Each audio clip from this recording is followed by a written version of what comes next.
Welcome to the Notorious Scoundrels, a Star Wars Legion podcast bringing you the latest news, general perspective, and competitive discussion. Hello and welcome back to the Notorious Scoundrels podcast. I'm Kyle. I'm here with Mike and David and Zach. Zach, is that a Death Star on top of your tree? It is. Got this a couple years ago. I think my mother-in-law got it for us. And it is no moon, that's for sure. And it's no simple Death Star either. If you have this little handy dandy remote here, if you just tap it and you get a little John Williams action going on in the background. It also plays the original theme.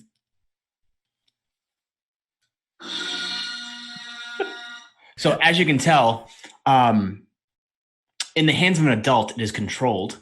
In the hands of a 2-year-old last year and now a 3-year-old this year, it can get out of hand quickly. This year is a lot better than last year. But yeah, no, it's fun to have around. The lights go crazy. The music goes off. It's awesome. It was pretty expensive, all things considered, but it's probably worth it in this house. It gets its money's worth in this house. Let's put it that way. Whatever you do, don't blow it up so Dad doesn't have to buy it again. I made sure that I checked the Hallmark receipt and it says it does not have an exhaust port the size of a Womp Rat. So we're good. Very good. I mean, you don't have any cats or anything, do you? My cats are always like knocking the tree down. I don't know. Not to go down that rabbit hole too much, but I hate cats. So no, there are no cats in this house, and there will never be a cat in this house. Wow. Cats are awesome, man. One day you and I are going to have a conversation about how awesome cats are. I like cats too. I don't own one presently, but I've had them in the past and they're great. All right. Well, today we are not talking about cats. We are talking about Star Wars Legion. Yeah. And more specifically, we are talking about the points changes and other stuff for Rebels and Separatists. So let's just get right into it. It's time for Legion 101. Class is in session. Let's start with Separatists because they have the least amount of changes of any faction because they are already perfect. Perfectly balanced faction with no problems. Yeah, they're super fair and interactive. Maybe, I don't know, maybe it's just me, but I thought B1s could have used a little bump. Instead, they got a little decrease. The extra bodies.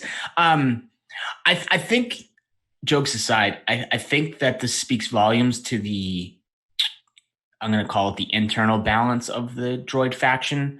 And what I mean by that is that they didn't really need to touch much. And I think they probably got it right by not touching much because the faction is mostly correct when you start looking at it. I do think droids, B1s specifically, might need a little bump, eventually. But when you look at it and look at all the lists that you can see that you can build with droids, right? That's kind of what you want in a faction. So maybe it's not really that the droids are a problem by being, a little too cheap. Maybe it's just like we're not used to this kind of list building being as wide open as it is with droids. Because if you really sit down and try and build a competitive list with droids, it's wide open. Like you can put a list together and it could look completely different than your opponent and just continues going on. There's so many different viable lists, at least in my opinion. So I think that this speaks volumes for the overall faction. I mean, of course, the best thing going on is that Grievous and Dooku both took a 5-point hit, if I'm not mistaken, right? So I mean, when you're kind of handcuffed to taking a commander, or you were until this rules update, it's nice to see that they get a little cut, which is kind of across the whole board. It seems like all Force users took a 5-point hit actually across this whole change or unless more. Darth Vader. Yeah, unless you're more and you get in, you got cut by the legs and the arms this time around. But yeah, I think it speaks volumes to the Separatists as a whole. Yeah, I mean, I think Separatists are the goal for the most part. I think especially with the decreases to B2s, I think B2 spam is probably pretty viable. I think because of the uniqueness of how Separatist factions work, you're probably not going to see a whole lot of like B1 combined with B2 stuff going on. Maybe 5B1, 1B2, but you're not going to have like 3B1s and 3B2s like you know, with like a bunch of like storms/shores or like rebel troopers and rebel vets. Like you're just not gonna see that. So, but yeah, I think you're right there, Zach, in that like Separatists definitely got the least changes because I think they were the most internally balanced. And I imagined as we move on to Rebels later on, we can talk about some of the contrast there and some things that probably still need some help. Yeah, so let's talk about these individually real quick. Zach, you alluded to the Force user cuts, -5 to Grievous and Dooku. I mean, like, this to me, this is like fine, I guess. So to me, the commander changes here, like the big thing is the field commander change. Right? Like the fact that you can take Grievous or Dooku at like 5 points less is like okay, I guess I get to take like an extra B1 body or something. But the fact that you can take an AAT as your commander now, I think is the much bigger change when we're looking at that specific slot in the CIS army. Yeah, I ran Maul Maul single tank last night with no commanders, and let me tell you, it was awesome. I mean, if you really think about it, it's not just a bonus of like not having to pay the tax of bringing Grievous or Dooku, but the size of the base of the AAT. Because I haven't played with it yet, but I assume you measure from the base of the AAT. So you're talking about, I think those bases are like 2 millimeters short of range 1 or something like that. So you're talking basically an entire range band to extend out to your army. And obviously that's huge for droids, especially if you have, coordinate and relays and uplinks, which it's a droid list. It's going to have those things. So like field commander, here's the thing about field commander. It's like one of those things that like, I don't think the Separatists needed. Like in a sense of like, they already had so much going on with coordinate, right? And it kind of felt like, oh, they have to bring Grievous or Dooku, and that's why they bring so many droids and all that stuff. Now you can kind of just eliminate that, and I'm not saying it's bad. It's just like I'm just saying it's something you weren't really expecting the droids to really have, and now they have it, which is cool though. Like again, you can bring all these crazy lists. Like I saw like a double tank, like triple stat list that probably doesn't exist without field commander, right? And that feels like what it should feel like. I mean, it feels like you're basically rolling up to Naboo against the Gungan army with the big droid army and a bunch of B1s and, 2 tanks and staps flying around. That's what it's supposed to feel like. It's just funny that like the whole thing up until now is, well, they have to bring Grievous and Dooku. Well, now they don't. Again, we'll talk about contrasts later. It's something like you kind of wish like Rebels would have gotten a little bit maybe. But obviously they don't, because like the T-47 got a lot of help, but it doesn't have field commander either. But that's for later down the show. Right. I was gonna say it's the fact that you can just get it for 5 points is super nice. And it's also like that sort of like mass of generics, right? Which is kind of what we're talking about. We're talking about just having an army that is all droids. Right, just be pure droids, and that's now possible, right? Where it wasn't possible before, and like you said, Zach, it's that theme of being on Naboo and there not being anybody present. It was like the first time the public ever saw this idea that was then that's gone forward since in the Clone Wars TV show, et cetera, et cetera. And so I think it was really smart of them to make this change. And it's also just nice that we can have things that are not solo trooper units in charge of an army. I think that's just also a nice change. I was actually watching a different game, not a Separatist game, but Isla in the Saber tank. And I was like, man, that's super cool because now I have a Jedi like leading who is not a 200-point Obi-Wan, so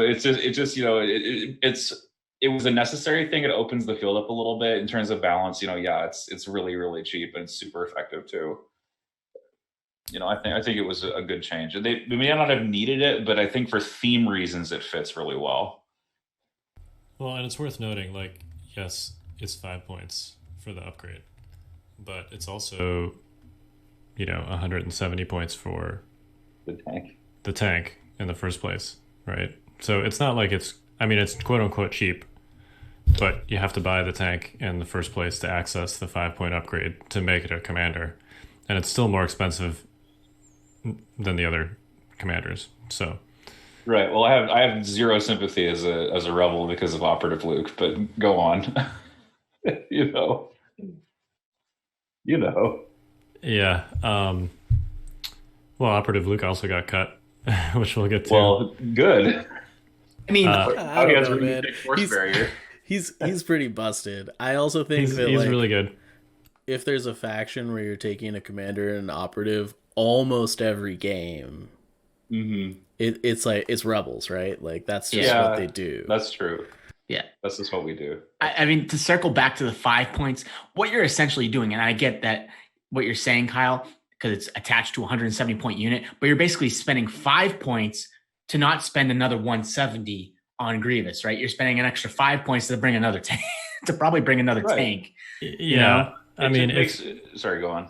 I mean, if you were running a tank already, yeah, but it's also not like, Grievous and Dooku do other things besides fill your commander slot, Oh, totally. I mean, you know me. If I was playing droids, which I'm not, but if I was, I would be bringing Dooku in a tank, probably, or Maul in a tank. Like, I would want a lightsaber just because that's how I am, and I'm sure a lot of people are just like that.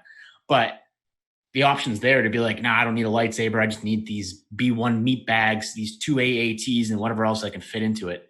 Right, well, and that's great because now you're punishing your opponents for gambling on their high save commanders because you just have more room for more bodies, right? And that's what you're saying. Like formerly, you had to pay that extra 170 if you wanted the tank, right? Oh, yeah, I actually think that as far as like characters that this affects within CIS the most, it actually is probably Cad Bane. I think, right? Like Cad was kind of a hard fit, and I think Maul's gonna be in like a similar spot. And having like additional commander options to pair them with, I think is important.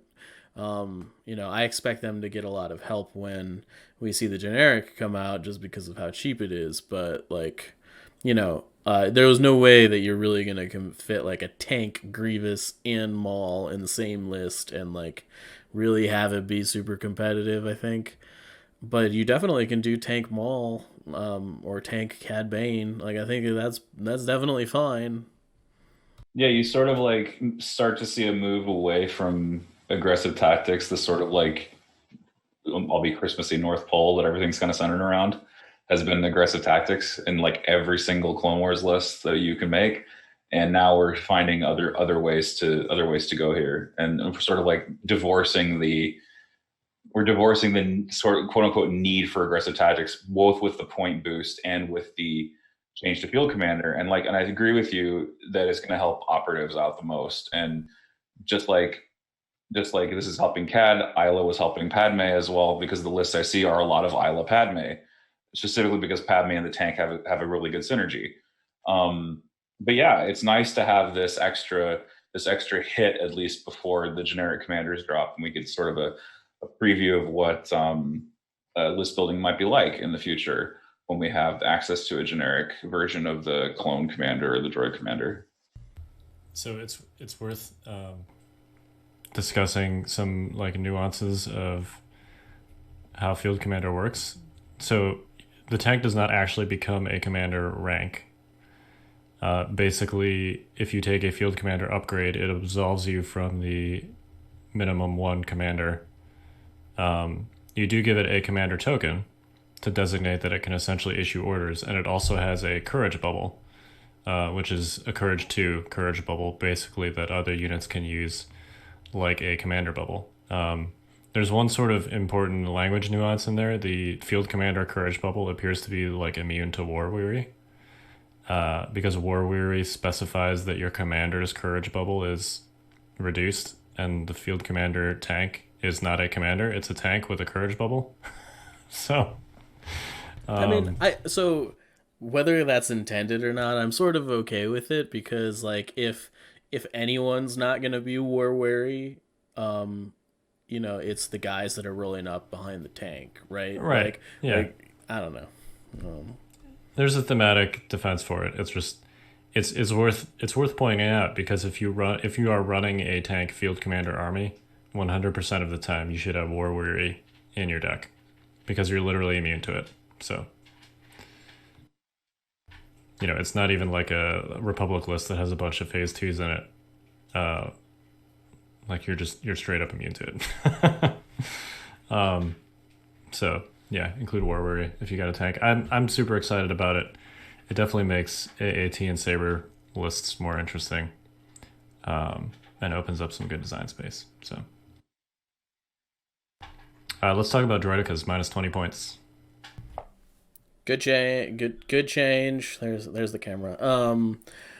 Yeah, I mean, remains to be seen whether these are going to be a competitive option against Stap Riders. I'm of the opinion that they will be. They're a little bit more expensive, and you probably still have to put like linked targeting arrays on them or whatever. But I think that for like 85 points or whatever after upgrades, this is a lot of health to chew through, like I think it's kind of just like it's at a threshold where, if you put it in with the B1 horde, 3 droidekas on top of it, like it's not like they are kind of hard to kill, unless you're like massing fire at them. Like you literally have to push 10 hits minimum through on them to kill a unit, and assuming they roll no saves. And that assumes that they haven't regen shields and stuff. So I think it's definitely they're in the discussion now, at least.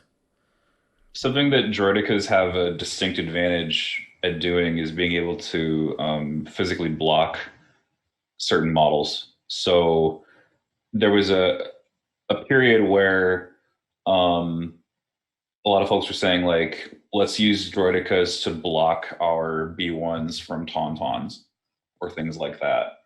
And Droidekas, in a similar way, if tanks get more popular, Droidekas can block tanks. They can keep them from moving around places. There's lots of like little tricks you can do positionally with Dekas that you just can't do with staffs because they're repulsors. And Dekas are also, they have the potential to go really fast. You have to take more risks, of course, because you have to shut your shields off to do wheel mode. But I think 80 points is super solid if you move them right. They do pull a lot of focus, and that's kind of another big advantage of staffs, is that you just replicate orders, and Dekas can't do that. And so it makes uplinks even more of a requirement in the core blob to keep the coordinate going, because you're probably going to spend your actual orders on these Dekas to make them work. And they benefit so nicely from aims that you're going to want LTA, link targeting array. You're going to want to run assault at least one round so that all the Dekas can, when they engage at once, are going to be able to have all their aimed attacks and stack suppression to the ceiling on one target. I really do think like triple Deka builds should be explored at 80. I think they're kind of it's tough, right? Because there's a lot of like least resistance attraction when it comes to staffs, because it's like, well, I just get free orders and then I have to worry less, right? I have to spend less mental energy. I have to spend less resources to control these units. So they have that. It's stiff competition. Yeah, I think obviously the biggest issue is that they lack coordinate compared to staffs, which is a big deal to the identity of the army. Like you were saying, you probably need to bring assault and you need to get orders on them to get their true value. The thing about them is that they're a tool, and you have to understand that if you're putting them in your army, that they're going to be a certain role, just like staffs. Like staffs provide a certain role.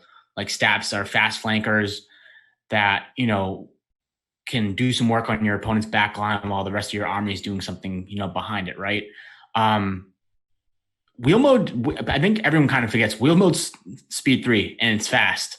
And when you need them to be fast or get to a position where you want them to be for like a later turn, they can get there really quickly. And they're obviously, again, beefy, like Mike said. They're 10 hits have to go through to kill them in the right kind of situation. I think, ironically, that they're probably a unit that benefits a lot from the field commander situation because you have to bring assault anyways. And I mean, right now we're kind of in limbo because I think if you bring a field commander and you don't bring an operative, you really only have 4 cards and it's not a legal command hand. I know that, like, for Team League, I don't know, Dave, if you're making a rule for that. And I know that the latter, league is making a rule for that. I get that. But essentially you actually need the generic, command cards to come out to really make this probably work with actual legal list building. But that's where, like, let's say in theory, the 3-pip in that generic pack comes out and it gives out 3 orders like most 3-pips do, right? Well, now you have assault and now you have another 3-pip that gives out orders, and maybe that's where they can kind of slot in, right? Because in that kind of a list, you might have the flexibility of uplinking 2 B1s, getting the chain going along. Maybe you have a relay in there, you pass them to your tanks, you order the decas, right? And then in your bag is like 2 core tokens. And at that point, you're fine with it. It's naked B1s, like whatever. So like maybe the field commander works out in that situation. And they provide a specific role in your army, whereas they're a fast moving, they could kind of like be a fast moving like flanker, like a stat, or they can be like a slowly move up with your army. And next thing you know, you have a beefy unit in your front lines that's also firing a suppressive gun with a decent fire, decent pull with LTA. So I think that the option is there. Whether that happens or not, I think really comes down to play style. And, it basically, the question is always going to come down to, do I want this unit over steps in that kind of a role? I think that it's not an easy question. It was before. I think it's a difficult question now. And I think it really depends on how you play Legion. I know personally that if I played droids, I don't think I would like steps. I don't really like speeders. And I know we'll talk about speeders and the change that happens, and it's really good for speeder. I just still don't like them. It's just my personal thing. I would probably run decas just because that's how I play the game. So for me, I would probably run them, and I understand, and I'm sure other people thinking the same thing that I am, which is good. Because like 3 weeks ago, it wasn't even a question, right? It was just like, well, if I'm bringing a support unit, it's steps, or I'm not bringing a support unit at all. And it's good to at least have it in the discussion now. I guess Droidicas suffer the most too because they want to be Tauntauns, like they don't get repositioned. Yeah. So ideally, right, you would get like a super high act count, and then like get into firing position late, or wheel mode your way to a good place and then just dive in. But unfortunately, you don't get that extra pivot thing, so your effective range is reduced slightly because you have to spend time turning. And so, I mean, they just benefit more from higher acti, and they even then they still need more time. And Staps are somehow just a lot more flexible because they have that compulsory move.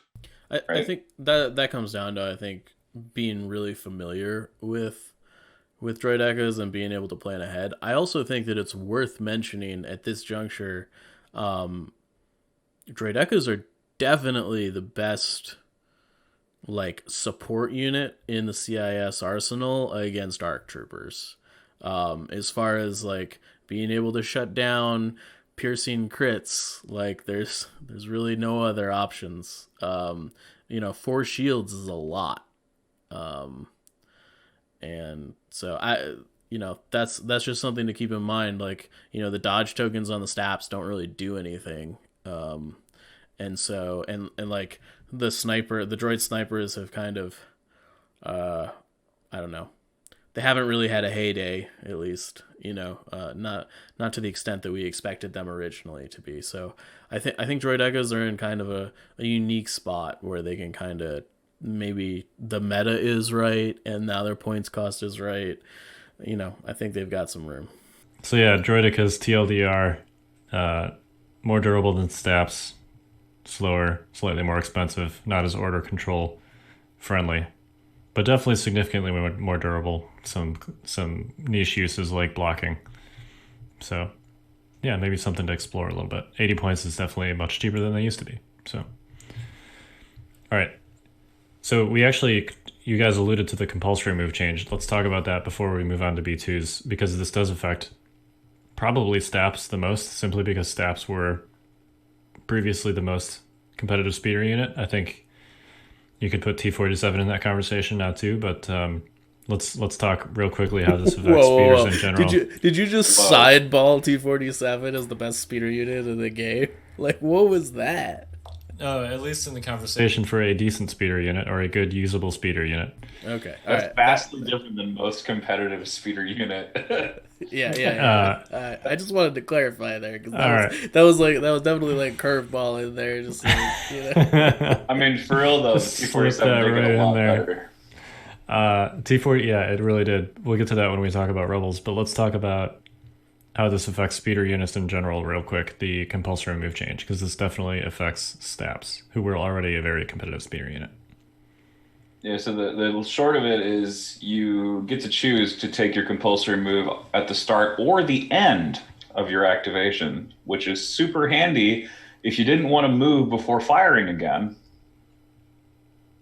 That's the TLDR of it as far as I understand it. Yeah, I mean, I think that this is super important, right? Like, it's the difference between being able to, like, completely set up a shot and being able to, like the issue with compulsory moves in a lot of situations was that you ended up, like, overshooting the unit on the second turn a lot of the time, or you were just, like, generally out of position because your opponent knew where you were now, and it just became a real pain. But now, that's a lot easier to do because you stay put before you shoot. So, yeah, I mean, it's you can aim, shoot, move now. Like that's a big change. So, I don't know. It also gives you a lot more maneuverability, flex, where you can like pivot first. You know, if you're about to go off the table, or if there's something not immediately in front of you that you want to shoot, you can take a little speed one move with the angle there. Or first. Just like generally not waste your compulsory moving in a direction you don't want to go, right? Like, right, exactly. You know, I mean, like if you take a compulsory and you're like, I really wish I was going that way, you know, it like you kind of waste the first half of your movement because you can't change course until you hit the notch, right? So I don't know. That's a big deal. Yeah, I mean, sometimes you probably felt obligated to save an action to move again, because instead of like you probably go like compulsory into a spot where you want to take an aim, but you know that if you're tracking a certain direction, you shoot and then move. I don't know how that probably not as like important with Staps. It is more important for T47, I think, with the base and how it flies. Kyle, I'm assuming that it's probably the best thing about Staps is that it probably keeps their coordinate and keeping you somewhat closer to the army. Because if you need to like, if you need to like stay in a certain position for the coordinate to work, obviously ranges help and stuff like that.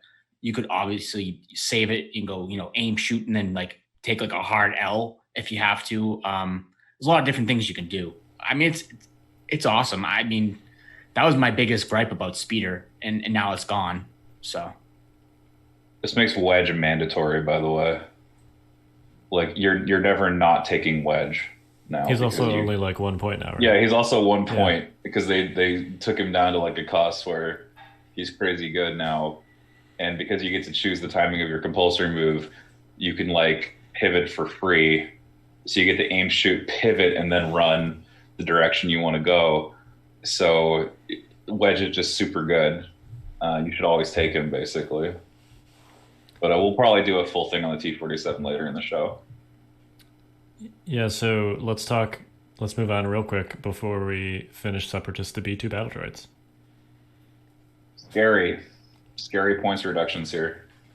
Well, it should be noted, again, similar to Field Commander and, you know, that 3-pip. We know the I'm going to botch this, T50. Is that what it is? The T-Series droid. T-Series, right? Is it just T-Series? Or maybe it's 50s in my head for some reason.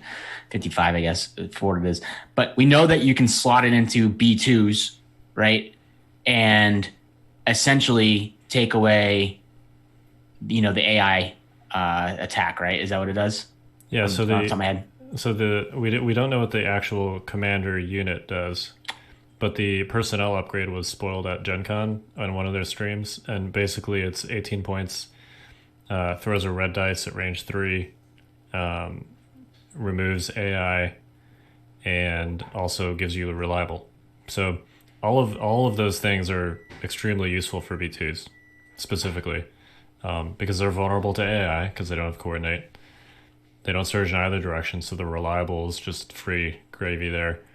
And the range 3 red dice lets you supplement the B2 HA, the grenade launcher pool, at range 3 to have 3 reds and a white with blast at range 3, which is really good. Yeah. Like, another way of looking at that is if your target is in heavy cover, right? That's roughly three hits past heavy cover, which is essentially the same thing as 5 hits, which is like a short trooper at range 3, you know, referencing them because they have such a terrifying range 3 pool. It's effectively the same when you're shooting into heavy cover. Now, it's an exhaust weapon, so you have to let it cycle, or you have to take the recover action if you want to shoot it repeatedly. But still, you know, B2s are like, oh, well, they're just a range 2 unit. The range 3 pool is bad. It's like, well, you know, first of all, they got cut, right? The base unit got cut by 3, and the weapon upgrades both got cut by 2, so it's -5. Let's be clear here. The B2 ACM got both cheaper and more expensive in this points update. Yeah. So there's a weird... This appears to be a typo, because the B2 ACM is listed twice, one for 24 points and one for 30. It seems pretty clear that the second one is supposed to be the HA. I mean, yeah, we're yes, but like, right. That's not what it says. I know that's not what it says. It's extra weird because it's just listed anyway. It's not clear who we would even go to fix this typo right now, or if we're trying to figure it out. But yeah, so notionally everything got cheaper. At some point the T series is going to come out, and you can slot that bad boy into a B2 unit. Which right now, before the T series, I think you're probably still just taking one. You know, at like the tail end of a B1 chain. Now, granted, you know, there's super cheap access, relatively cheap access to Armor 1. They have a terrifying range 2 dice pool, and if you give them the grenade launcher, a decent range 3 dice pool. But I don't think they're particularly like spammable until the T series comes out. And then once that happens, I mean, I think you could run 6 B2s if you want to, and it would be good. So what you're saying is you would have to buy 6 B2s and then 6 specialist packs, presumably, right? 7, because you need a commander too. Right. Sure, 7. So what you're trying to say is we're all just going to play Moneyball moving forward. Well, understood. I hope that is not like a top tier competitive list, because you definitely don't want to. I mean, that's like probably $300 just on that. What special? Yeah, it'd be like $25-$30. Well, they're probably up to 25 if I had to take a guess now, right? It's probably more than 300, actually. Yeah. Yeah, the specialists would be 150, it'd be about 175. Yeah, the B2s they're 35 apiece, so that would be it's about 360 range. Yeah, that'd be like a $400 list. Yeah, 360 to 400. Just welcome to Warhammer. Yeah, which if you're playing Warhammer is like one unit, right? It's like the whichever Forge World tank happens to be OP at one particular time. That's slightly not exaggerated. Totally fair. Yeah. You know what? If anyone listens to Kyle and decides to do this, they should take a picture of their receipt and email it to him and be like, "I blame you." That's what we're gonna do. That's on you. I want to see receipt screenshots on Facebook. What are you talking about? Kyle doesn't need someone to give him a receipt. He's already done this.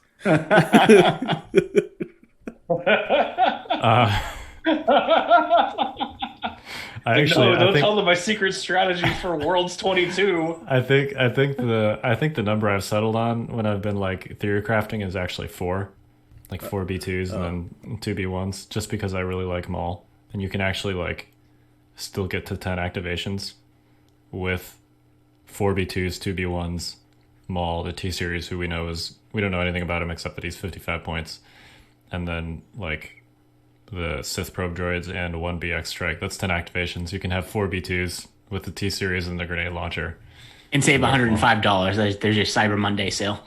Right, exactly. So that's, the 2 B2s is 70. That's 2 less T series, so that's another. Oh, actually 120. 50. Sorry, 120. Yeah. Look at that. There you go. See, that's like practically free. You know, clearly. So if you, I don't know, do we sell Legion in the store right now? No. Oh, damn. Okay, never mind. I was gonna say you could go to fifthtrooper.com/shop and buy it, but if we don't sell it, then rip. Hey, man, use the promo code B2. Then we'd love to. Yeah. Yeah. You guys got anything else to say about B2s? Not looking forward to a unit restrained by AI. No longer being restrained by AI. I mean, that whole package is. So we should be clear about one thing with everything we referenced there, right? The base B2s, the T series, and the grenade launcher. That whole package is 93 points. Yeah, we're in phase 2 territory at that point. Yeah, it's like right? a phase 2. Yeah, it is. Yeah, that's a special forces unit cost essentially. It just happens to have what is it? 12 wounds? I think it's 11 wounds. Park no, behind. No. It's 9. The base unit has 3 dudes in it. Okay, I'm sorry. Yeah. The heavy makes it 4, so that's 8. This is why and the T series is 1. I rely on Kyle. It's 9, but they do have armor 1. I was gonna say you were probably thinking heavy cover armor 1 and the 9 wounds is essentially 12. That's what I was thinking. I mean, the thing about it, ironically, is they're susceptible to force choke in a weird way, because you couldn't actually force choke a B2 model previously, but if you slap a T series in, they're only 1 wound. It's not a 2 wound model, if I'm not mistaken, from the preview.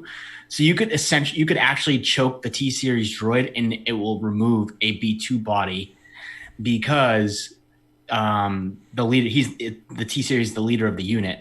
So I mean, I don't know how often you're going to get force Get your choked. Value. Come on. But come on. Get your value. You're 2 for 1. Yeah, exactly. There you go. I mean, people should just house rule it so that when you put the B2 model back, it comes back with 1 wound. But in the rules, there's no stipulation that that's what happens, right? I mean, I'm honestly not even sure that's a good idea. Like, I think I would still, if it's a full squad, I think I would still just choke the heavy for 1 wound so that the next wound you do actually removes the heavy. Right. Yeah. That's the other point. And that's always nice to have, because the wound rules, you can kind of direct the fire towards a particular unit with force choke. Just like when you would, that was another thing too. One of the reasons I stopped playing Wookiees, because people just force choke the bowcaster. Yep. And it's it's 1 wound, but now you're just dead because you have to wound the wounded mini if it can be seen. So yeah, it's cute to choke the T series, but I think it's probably still better to just always choke the heavy. Yeah. Most of the time. I mean, once the heavy's gone, by all means, choke the T series, right? Right. Yep. For sure. But yeah, I don't think I would start with the T series. Even though you're getting 2 for 1 bargain, BOGO, buy 1 get 1. All right, let's move on to Rebels, because we have a lot to talk about with Rebels. Yep. Really? Are you sure? So we go from an internally balanced faction to one that needs a lot of change. Well, so let's talk real quick about the state that Rebels were in before this, because it's definitely not that they were bad as a faction. They just had a huge delta between a handful of units that were exceptional and quite a few units that were just not takeable. Right. I mean, essentially, there was only certain lists that could be considered top tier competitive, right? If we're gonna, point blank say it, right? There were lists that were. That's true of all of the factions. I don't know if I believe that now. I think that it's wide open now. I think I think that's completely changed. Right? Yeah, I would say that. Or let's put it down, right? You had Arcstar and Rexstar, right? 2 variants of the lists, right?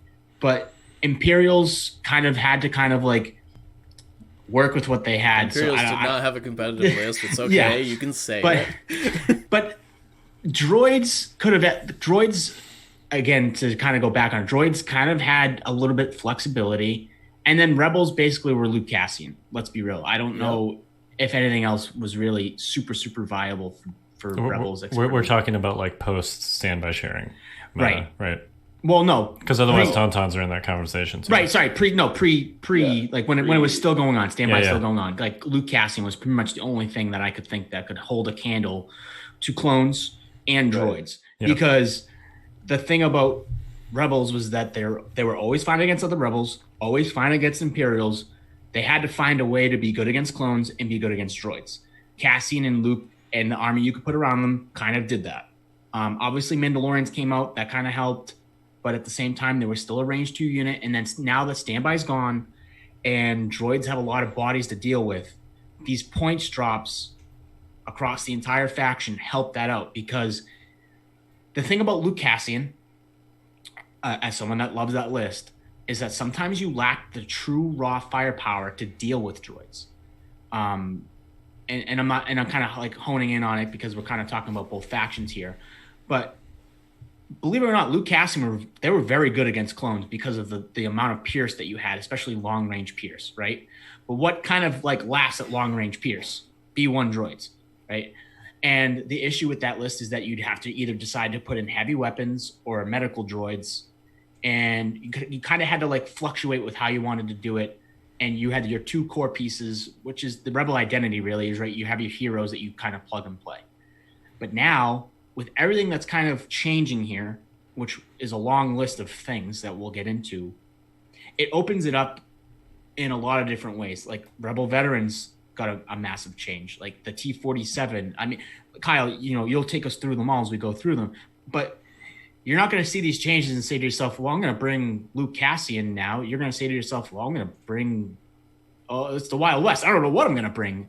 Essentially, like I've sat down and built Rebel lists that I didn't even know like would even come to my mind. And like 3 weeks ago, if you saw this list, you would have been like, you're bringing that to a tournament. And then now if I put it in front of you, you're like, triple Wookiees actually might work here. Like it's crazy. It's kind of wacky. I'm not gonna lie. I see like a list get posted and I'm like, my mind has to kind of like take a pause and remember how much has changed in the past 2 weeks. And I'm like, oh yeah, I really like that list, which is good.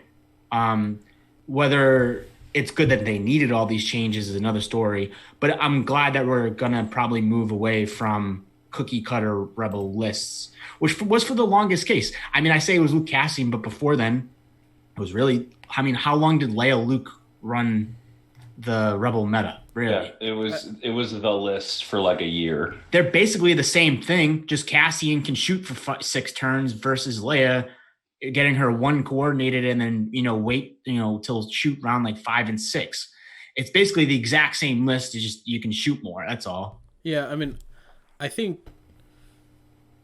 that that's mostly right. I'm a little hesitant to say that like the Luke Cassian meta is over. I don't know. I look at these changes and we can get into them, but like I still look at all the other Rebel heroes and I'm like, I mean, to be fair, Luke Cassian got better here. I think it's the other units besides the characters that are most interesting to talk about. Agree.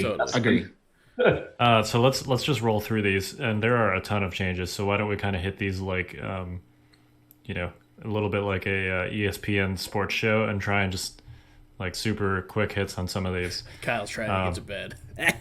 Yeah, he wants. There's like 30 changes. Yeah, there's a ton of changes. Nah, if we sat here and talked about them all, like it would probably be like, we joked last week about a 10-hour cast. It probably would be like a 10-hour cast. Yeah. No, all right, legitimately. So Han Solo -20. Not enough. Not enough. Okay, agreed. Jyn Erso -10. Also, not enough. Much better is a cheap C3 bubble, has nimble situational, does not have offense for the points. Jury's still out. I think it's close to being enough, but maybe not. I think Jin's issue is that Infiltrate is still really good, but not good on a white saving unit. She wishes she was Iden, and she's not Iden. Every Rebel hero that has a pistol could be 80 points, and I think it'd be fine. I agree. Yeah, I don't disagree with you. That's the thing. I laugh, but I don't disagree. Well, I think that. I mean, Luke's got a pistol too, so maybe that's not fair. Yeah, but like everything that's not Luke, Sabine, or Cassian, I think could be 80 points easily. I think it's tough because I think what's at play in some of these point changes is change of plans for Han, is a really strong card, and if you put him on a cheap body, it kind of could be a problem. And I still think that Complete the Mission is actually one of the best cards in the game. It is. It's just attached to a unit that doesn't see a lot of play. So, like, I think that if I agree that they probably could be 80 and it wouldn't be a big deal. But then again, if we see change of plans and Complete the Mission and spam, situations, I don't know. Those cards are not busted, though, is the thing. They're really good. I think if you're going to call one of those two cards busted, it's Complete the Mission. Yes. But, like, change of plans is not a inherently broken card. It does something unique, but it's not like, Take That Clankers or Tax Strike, I think it's okay to have that stapled to a cheap body, particularly if that body's not good. So it has an extremely high chance of failure, right? Change of plans, but at least it has the ability to be assault if you need it. That it forces you to order Han, which you're probably going to do anyway. So, but I agree. Like, Complete the Mission is a great card. It's fantastic in late game situations. Trouble is, the offense of the game is now in a place where things die before they get suppressed and panicked, generally speaking. Yeah, I mean, like, I could see Complete the Mission busted in clones. I could see Complete the Mission good on, like, Mandos or something. Yeah, but that's actually been what I was using it on, was Mandos, because panic immunity on a 3-up save unit that's tanking a lot is amazing. But you have to take Jin, who, I could buy DLTs with these points. I'd rather buy 3 DLTs or 4 DLTs with Jin's points. Well, and frankly, Volunteer Mission does almost the same thing. Exactly. On Mandos, except it also gives them danger sense. Right. Like, I think that's the main price point that we need to be looking at as far as Rebels go. Like, in what situation are you ever taking any of these heroes over Cassian with his sniper rifle as your commander? And I just, like, I have a really hard time justifying it. Like, all of Cassian's command cards are excellent. Crackshot is debatably the worst, and it's really good. Which is ironic, all things considered. It's like one of the best cards, but it's actually like not his best card. Right, but I mean, like, his worst card is like better than some of the other heroes' like best cards, and I don't know. I just, and he's with the sniper rifle. He's what, 100? Yeah, he's 100. Yeah, I run him at 110 with Hunter O push because those are great for him too. Yeah, and I mean, like, with Han and Jin at the same price point as Cassian, I don't see it. I think they need to be at least as cheap as Leia, and I still think that Leia is a better hero than them most of the time. Yeah, I agree. Fair. All right, let's talk about Sabine. -10 Darksaber, combat shield -5. I have always taken the Darksaber at 25 because, one, I have this, propensity to want to bring lightsabers, and two, Dauntless is really good, especially on a Courage 2 unit that a lot of the times wants to be by herself. So thanks for the 10 points. Yeah, Boba Fett is crying right now. It's what I have to say about this. Like I don't know. Like whatever. Sabine is really good. Yeah. So Sabine is really good, but I do think, I mean, this is not -10 to Sabine. This is -10 to the Darksaber. And as much as you love it, Zach, Sabine was not super popular with the Darksaber. Like, I know. I would always run her with endurance and recon intel and nothing else, because her gunslinger is really good. She doesn't have charge, so she's not using it in melee a lot. If you can keep her suppression down with endurance and morale managing cards like 2 of Cassian's 3 cards, then Dauntless is not as much of an issue. So I actually think this is fine and necessary for the Darksaber. I think 25 was too much for basically Dauntless. Oh, it definitely was. I agree there. I think fine, saying it's fine is fine, but I don't know if it was necessary. I think it was. I think it was necessary specifically for the Darksaber upgrade. I do not think like a buff to Sabine is necessary, because Sabine is good, but the version of Sabine that most people were taking competitively was the one that did not have the Darksaber. Yeah, I get it. So, I don't know. Now they're going to take Sabine with situational awareness, recon intel, combat shield is likely what they're going to do, because combat shield got a lot cheaper. You have Sabine's recover card and probably Cassian's recover, so you have 3 uses of the shield. The shield at 5 is actually like really competitive. Oh, it's much better, and I think I'm okay with that change, because the shield was just like a throwaway upgrade, I think, at this juncture. Yep. All right, Chewbacca -5 gains scale, gains lethal and melee. Slap offensive push on him. I think Chewbacca's value probably go. I mean, he probably didn't need the 5 points. I think the 5 points is good. I think what helps Chewbacca is that the rest of the changes in the Rebel Army, like basically when we get to vets and Mark IIs, and his synergy with both of those units with his Guardian. I think you're going to see a lot more of Chewbacca. Personally, I've always liked Chewbacca. It's just the issue was that, like, when he got the last points change, right? You weren't really taking lists that needed a Guardian, because you were probably bringing Tauntauns and like naked Rebel troopers, and those Tauntauns aren't going to be staying near, Chewbacca, and you don't really want to Guardian Rebel troopers. So he kind of like faded away just because of the way the faction was rolling. Now with all the changes that we're still, that we're going through here, I just see him slotting into a list real simply, in my opinion. Lists that don't take Cassian will be much more interested in him now. But I think of him versus K2SO at 80 with the Jin pistol. With calculate odds, it's like, no. I think it's both? tough. Why not both? 2 operative slots. That's true. You might already be running Sabine. You might already be running R2D2. Yeah, but that means if you're playing Cassian Luke, that means you bring in Commander Luke rather than Operative Luke, and I think you want to pay that extra points for. Oh, if you got Luke in there, you can't. Yeah, that's too many things. You should. If you're running Cassian Operative Luke, you probably just run R2-3PO, and say that's it.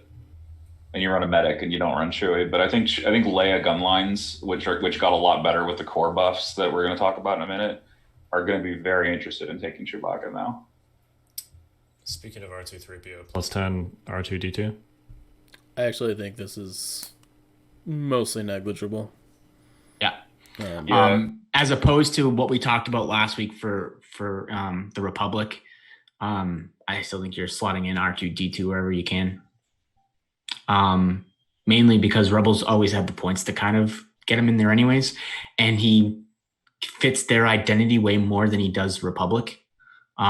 Especially an army that usually has multiple operatives anyways. So like token control is a lot different there. And considering that we're probably looking at Rebels continuing to be mobile with Mandos, T-47, Tauntauns, like there's all, Sabine, there's a lot of things that want to move in the Rebel army, and R2 can move with them. Is the key component, right? Yeah, I also think that it's likely that we'll see more 3PO just by nature of he is less percentage points of the whole unit cost now than he was before. Like, I don't know. The difference between taking him when R2 is 35 and 45 is actually, I think, kind of a big deal. But I still think we're going to see a lot of naked R2 in Rebels. Yeah, especially in like T-47 lists where that repair is actually giving you mileage. Yeah, for sure. R2 by himself is like a staple in T-47 or the armor focus lists that are now going to be possible with the cost reductions. So I think you're right, Mike. It's negligible. He slots into lists that need him just fine. Yeah, and I also think that like the fact that he's still basically the cost of a core unit with no heavy is kind of important. Yeah, and he's not in the core slot, which is also nice. Yeah. Or the special forces slot, more to the point. Speaking of core, let's talk about core. So let's put all these together. Let's do Rebel Troopers. So all of their heavies except for the DLT-20 got cut. Notably -2 to the Z6. The Ion got -6. I think that's still kind of who cares. Osx 21 got -3. That's a little more interesting to me. Fleet Troopers also got -4. And then, well, let's talk about veterans separately because that's a little bit of a different change. But Fleet's -4 and then various Rebel Trooper heavy cuts excluding the DLT 20. Thoughts? Z6s at 60 are crazy. They're really, I mean, I stand by the Rebel Z6 is still an amazing unit. It's just people kind of have forgotten. Well, they forgot because they couldn't go toe to toe with clones and droids. But now that their costs are slightly lower, standby sharing isn't a thing anymore. And now we have, situational awareness and captains that are cheaper. Maybe we can get somewhere now. I would argue that the Rebel Z6 kind of started to fade when Shore Trooper gun lines were around because you couldn't go toe to toe at range 3 with them now. Now I think with Shores going up, clone standby sharing coming down, you're most likely going to see more Stormtroopers. I think you're going to see a sprinkling of DLTs and Z6s, and maybe if you're up against it with some points. You bring the Ithorian for 17 because like the Ithorian, you mean the Ithorian, right? Ithorian, I don't know. For 17 points for a cheap source of impact with a decent gun, I could see it happening. I think you're going to see a lot more Rebel heavies than you were before. Let's put it that way. Yeah. I think the most notable change here is Fleet Troopers down to 40. I actually think that fleets become the standard naked choice. Now that they're the same cost as Rebels, because they're actually like without a heavy, they're still like if you can get them to shoot, like they're still a really good unit. 8 dice on 4 models. Yeah, for 40 points, like I'll run that all day long if it's just like a cheap throwaway unit that was just supposed to be like doing objectives. The fact that I got to shoot with it is just gravy. Naked Rebel Trooper shooting leaves much to be desired. So can we now take 6 fleets and Tauntauns? Is that a thing now? Like, because that was a thing for a little bit. It was 3 triple Tauns and then double fleet with Chewie, and that actually got cheaper, even though the Tauns got more expensive. All that other stuff got cheaper. Maybe that's a thing. Maybe. I don't know if you want to spam these. Like I like. The minimum requirement 3, I think, is probably fine, but they're still like they're like one of the most offensively efficient units in the game. They are. It's just like it's still really difficult to like hit the home run, right? Like it is because that's why you have 6 of them. They can't suppress us all. Yeah, but it's just like the 6 B2s, right? They probably just flat up. Except they don't have armor and they're not immune to suppression. Right. Well. Yeah, it's just like they're also not 93 points. Well, yeah, sure. Putting an officer in like a fleet trooper unit is like it becomes a liability to do that. You know what fleet troopers wish they could do? Fleet troopers wish they could take the Rebel Trooper captain because then they could take offensive push. That would actually make them super legit, and they'd be suppression immune on the turn that mattered. What fleet troopers need is What do they need? They need an armor satchel. Yeah. Armor satchel. There you go. All right, let's hit Rebel veterans. So there's 2 changes here, neither of which are points changes. The heavy, the CM-0/93, I think I got that right, went up to range 4. And look at me, Mom. I'm a shore trooper now. Yeah, right. Exactly. And the MK2 got +1 wound. I find it insane that they upped this gun to range 4, but then bumped shore troopers up in points. It seems I don't understand. I think it's silly. Regardless, Rebel vets are now really good. But before they were a shelf unit. No doubt. I think that there are other things you could have done to make them not a shelf unit that don't make them god tier, but I think they're the go-to Rebel core unit now, and I'm not sure it's particularly close. They're putting strong performances up. Yeah.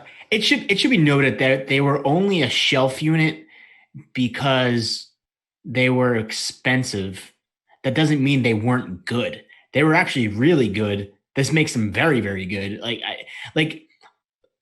I know you make that face call. They were very like surge hit unit is just really good. You know what their issue is they don't synergize with how the army wants to function. Well, like, it does now. It does now.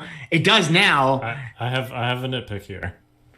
So what's the total cost of vets with heavy? It's 76 or 74. I think it's 75. Okay. So everybody's flipping out about, oh my gosh, it's a Rebel core unit with multiple dice at range 4 and critical. Like, Rebels already have that. It's called the DLT-20, and it's 9 points cheaper for the same number of bodies and roughly the same offense. Well, but you also don't get the efficiency of taking a very cheap core unit next to it, right? Well, okay, Mark so that's a separate point.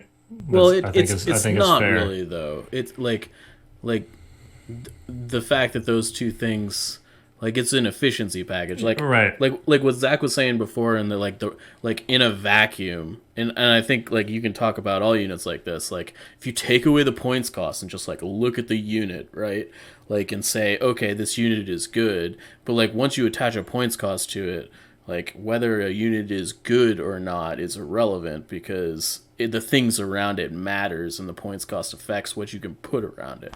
And I don't know. This is a really cheap package for range 4, and they upped the wounds on the Mark II, which is, like, fine. It was probably needed a little bit, but I don't know. This feels like a way too much of a change to me. I don't like it. We'll see. I just, the reason I brought up the DLT thing is I don't think that these guys, like, automatically replace Rebel troopers. No, I totally agree. I mean, every time I build a list, I'm not even looking at vets, and that's just a personal opinion. I like the DLT a lot, and that's personal. Now, that's more of a TTS thing, though. I'm not gonna lie. Like, if I were to go play at a tournament tomorrow, I don't have that many DLTs. I'm probably bringing vets. That's for another conversation. I do think, though, that certain lists will want veterans, and those certain lists might be good by bringing them for a lot of different reasonings. Like a Hoth list. You played a game last night, Kyle. It was basically a Hoth list. Jay and Evan have been talking all day today about a Hoth list, and it's very real. Like, and it's going to be probably pretty good. Yeah, I just don't think the Rebel core structure immediately changes to, like, short trooper style 3 vets, 3 MK2s overnight. No, it's probably you're only taking 1 or 2 of these. Yeah, which I think is fine, right? Like, they're the quote-unquote elite core. That seems fine to me. Yeah, I don't know. I think these are still busted for their price. If short troopers are busted, these are definitely busted, and that's all. Well, but they have white saves. Short troopers have red saves. Yeah, but I don't know. And target, which is infinitely better than defend. Oh yeah, that is no doubt. But they're also significantly cheaper than short troopers. Like, and it's not. They're like 12 points cheaper. The veteran Mark II combo is what? 11 points. 12. What's up? They're like 11 points cheaper than shorts. It's the combo that matters, though. It's not, you can't like take it in a vacuum. Sure, right? but the MK2 and the mortar are now the same. They're both 38. So shores are what now? 80. Well, is a shore mortar is still like 120. Let me just look it up. Maybe I need to learn all these new maths. I'm not gonna lie. All these new point values. You know what? I have my own article up. Why am I like... So why didn't I just look at the article I wrote? Short mortar is 125 with no upgrades other than the heavy. The vet is... that's not the right upgrade. It's 12 points difference. It's 13. Yeah. But... What's 13? Okay. No, at least it is on Legion HQ. Maybe okay. 13. Yeah. Which, for red saves on all of those wounds, I don't know, including the mortar and the MK2. Yeah, I think what the Rebels got going on is just so much better now. And the mortar's range 4. I hate that they are like taking the Imperial identity and just like handing it out willy nilly. Well, that's another conversation. Yeah, I don't know. I think that's a very different. I agree there. I think the old, what was the Imperial identity, right? Suppressive and range 4 shooting. Yeah, that's a totally different conversation. Mark II should have gotten range 4. No, that would be busted. That would be completely busted, yeah. I do think thematically it's kind of bizarre that you have essentially like hip-fire light machine guns like the DLT-20, the DLT-19, the RT-97 that are range 4, and then you have, this goes for the EWEB too, you have essentially like tripod-mounted heavy machine guns that are shorter range somehow. Like, yeah. Don't think too hard about it. Well, I don't know. Yeah. I do think too hard about it. Anyway. I'm sure someone will tell you how the transporter works if you ask them. The what? The transporter. Sorry, it's never mind. Okay. I assume that was a Star Trek joke. It was. Okay. Yeah. It went right over my head. Sorry. Sorry. I'm tracking with you, David. Thank you. I'm glad someone got it. I've seen the movies with what's his face? Chris Pine. Yeah, that's it. I almost said Chris Pratt, but I'm like, no, that's not right. No. Okay. Yikes. All right, moving on. Those would be the Guardians of the Galaxy. Revoking Kyle's nerd card now. Hey, that's really close. Anyway, Pathfinders minus 10 points. Biston minus 4 points, plus 1 wound to both Biston and Pow. Biston the Piston is now 86. Seems good. Pow Maybe? still stinks. Yeah, Pow not so great. Pow's still bad. Yeah. I wish Pow could go in a core unit. Right. Like if Pow could go in a core unit like Fives and Dell and Gideon and Echo, I think I would feel better about it. But Here's because he super hot take, Pathfinders should be a core unit.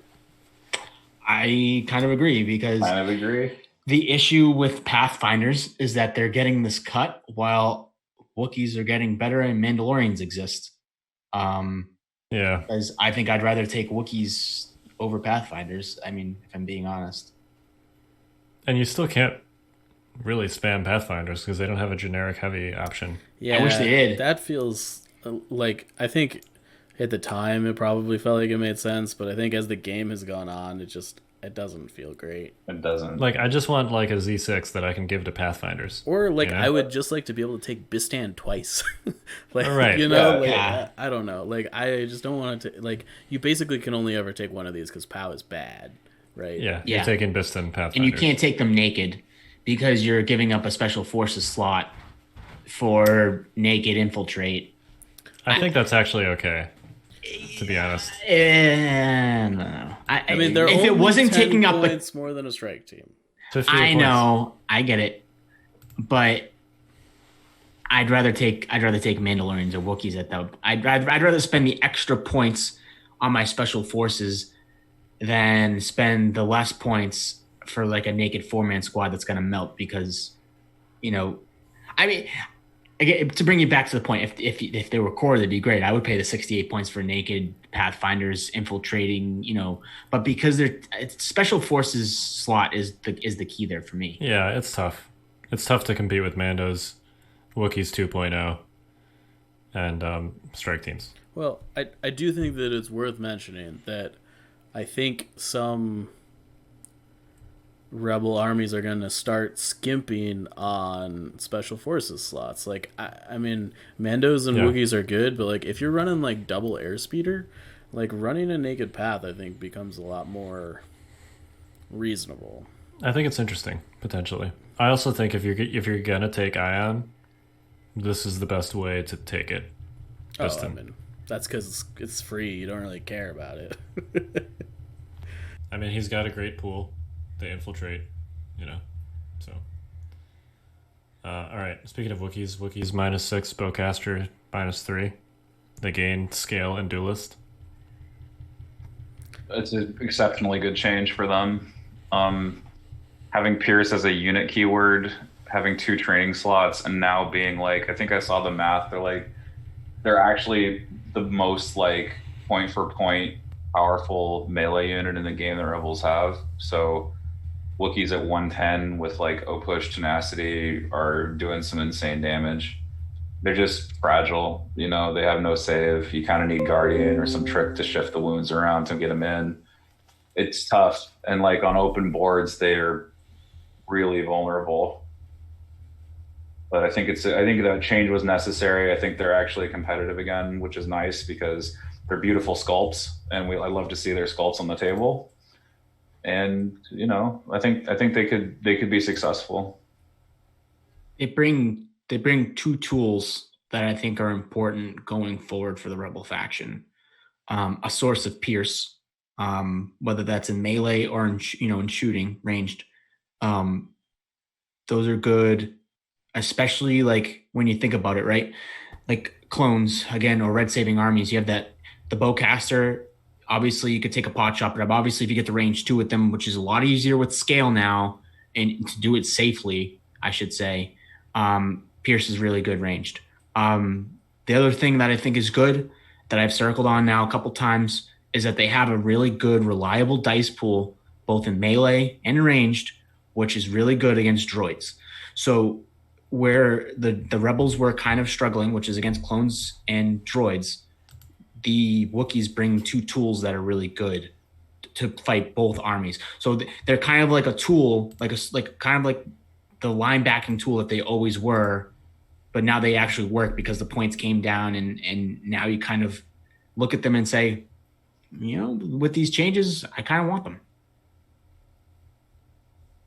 I think their role doesn't really change. I think they're still basically like your linebacker, anti-melee, anti-aggressive unit.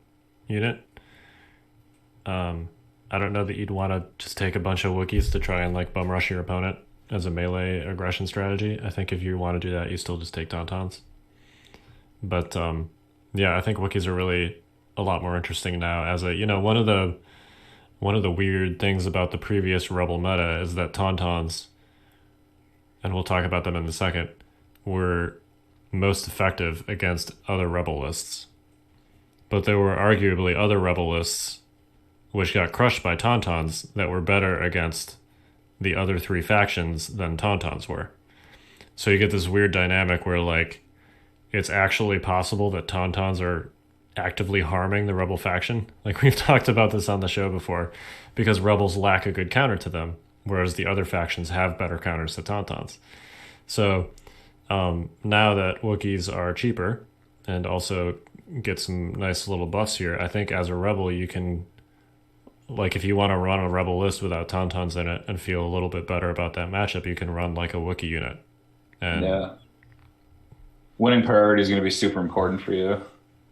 Yeah, it's definitely not like a an automatic win card or anything like that, but they definitely are.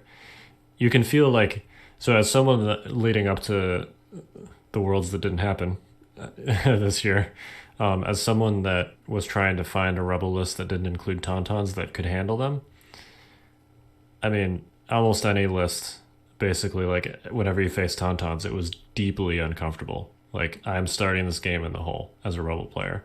Yeah. And now I think you have some tools. I think Mandos are another option, but you have some more tools available to you that you can take, where you don't just like pull up across the table from a Tauntaun player and be like, oh crap, I'm screwed. I think you now can feel like you have a fighting chance in situations like that. I wholeheartedly agree. Yeah, I do think that it'll be interesting to see like if Mandos are just better. I do think that if Wookiees are good, you're stapling offensive push to them now. Like because Duelist is real good. It is, and notably with Duelist, it's not like lethal. You spend the token and you get both the benefit of spending the token. So in this case, you can reroll dice, and then you also get Pierce. So. Yeah, I wouldn't. And now that they have like inbuilt scale, right? Like, I think that you may just put scopes on them too. Like if you're taking push, like it's possible. I don't know. They've got a good enough dice pool where like scopes is reasonable, I think. Yeah, potentially.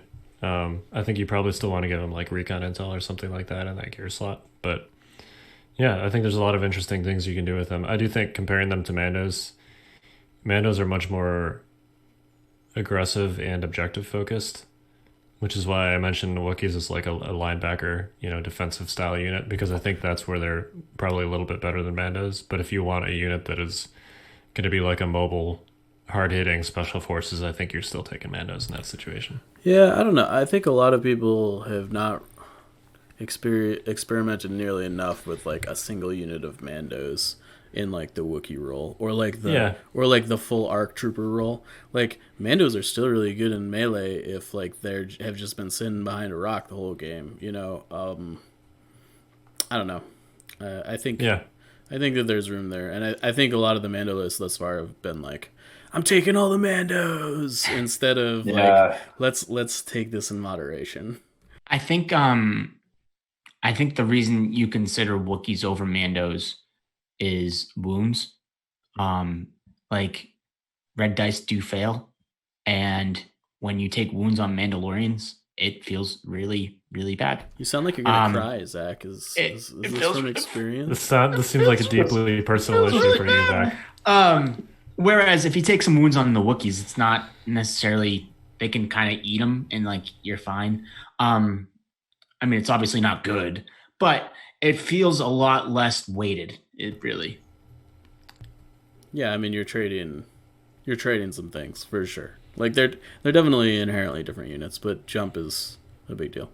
You can also say "Por qué no los dos" and run them with Cassian, because volunteer mission is 2 targets, and they can both take O push. So why not? And actually, you can run one as a playmaker and one as a defender, and just run them together with Cassian and be like, "Sure, come at me. I am trade up against your Jedi." Generally speaking. Well, and the fact that we're even having this conversation in a way that is serious is a testament to the fact that this is a good change. Yeah, we'll see in 3 or 4 months, but sure. We'll find out. Pessimist son of a bitch. I think a lot of these changes are good. I'm not sure they're enough. We'll see. Wookiees at 110, and they're one of the few units that Saber users cannot one-hit kill. Seems pretty good. I just think it's great. I think it'd be fun to pair them with Jedi Luke with Barrier, see what happens. Yeah, see what happens. That's actually what I was messing around with the list was Wookiees with Cassian, Luke, and Luke has Barrier in it. Yeah, a lot of folks are looking at Barrier on Operative Luke now, or that lists like those. Barrier is really good on units with white safes. Yeah, seems to be. All right, let's hit Tauntauns +5. That's significant. Also worth mentioning here, standby sharing not a thing. Yeah. I mean, this is kind of like a good bad. I don't know. I'm not sure Taun's needed to go up anymore. I'm okay with it because I hate them with like the burning passion of 1,000 fiery suns. Like I wish they could like go die in a hole and I never see them ever again. I can relate, but they're probably fine in 90, but I'm not necessarily sure that's true, but you also, I think, alluded to something specific with Tauntauns. And don't get me wrong, Tauntauns are not the only unit in this category. But there are some units and mechanics in the game that, even if you set aside the balance portion of the conversation for a minute, it just feels like garbage to be on the wrong end of them. Yeah, I don't know. It's horrible. It's like the same thing. Like, I hope dewbacks are still trash because I don't want to go through that again. Yeah, I agree. Real. And I get that it can be like fun to like roll your opponent over, but like you shouldn't be able to roll your opponent with 300 points of your list. By charging directly at them. Yeah. Like, I mean, if you roll somebody with, like, really good Op Luke play or something, like, fine, whatever. But, like, yeah. I mean, I think the thing here that's notable is that list building is completely different than it was before with Tauntauns, right? Like, before it was, like, Tauntaun spam was just, like, you didn't really have much more options after that. There's a lot more options now with all these changes, is really what I'm getting at. Like Rebels have a lot more list building options than they did the first wave of Tauntauns if we're heading to the second wave. I mean, I'm still not going to play them. I hate them still. So, well, my main concern is like their natural predator. Their natural predator still exists, but it's much less good against them. Clones were just like, haha, go die in a hole, and I know Taunt players probably hated that, but I, for one, reveled in it because I hate Tauntauns. I'd also argue that we might see a lot more double AAT. And you know what doesn't care about your dodge tokens? High velocity. You know, it has a really good dice pool at range 4 with high velocity in both sets of dice and AAT. And, you know, sure, you'll have tables where you can hide those Tauntauns, but then you're going to have those tables where you can't hide those Tauntauns, and it's going to look like the Battle of Naboo. But instead of having the Gungan shield over everything, it's not going to be there, and you're just going to see those AATs like just blow things up. I feel like an AAT could almost like a one volley. Like you don't even like use the shell. You just barrage for all the suppressions, and then you're on 4 suppression. You're like, well, crap. Yeah. If you use Lockdoid, yeah. Yeah. Well, no. I'm talking about 2 AATs both barraging. Well, I mean, I the assume Tauntauns should be dead at that point. They should be dead. Hopefully they'd be dead by then. I also think that like standby sharing being gone is clearly good for Taunts, but I think the main reason that matchup was bad was Call Me Captain, or at least a substantial portion of it, and it's still really good. So yeah, CMC and our troopers punching is really devastating. Yeah, I mean, we'll see. Like, I do feel like Tauntauns never really got their time to shine, specifically with vital assets, because vital assets hit the scene kind of around the same time that standby sharing hit its stride. So I think it's possible that, you know, because Tauntauns have always been good at objective play, and specifically forcing your opponent to clench up so that they cannot interact with the table and therefore objectives. And that was when you were limited to essentially like gun line objectives. And then vital assets hits and you have a bunch of objectives that are favorable specifically to units like Tauntauns. And I think we just never really got to see an environment where, you know, you had that Tauntaun meta plus vital assets without standby sharing the natural predator of Tauntauns in the mix. And I think you're right. I think clones are still going to be really good against them, and maybe that's enough to kind of gatekeep them.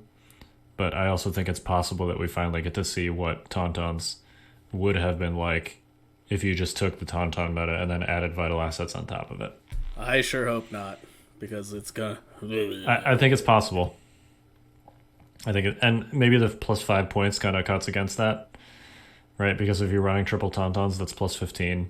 R2 gets +10, that's +25. That's a lot for a list archetype that was already kind of tight on points. So maybe this kind of like smooths that out, and we just get back to the point where they're sort of quote unquote normal. I think Tauntauns have a separate problem though, and that like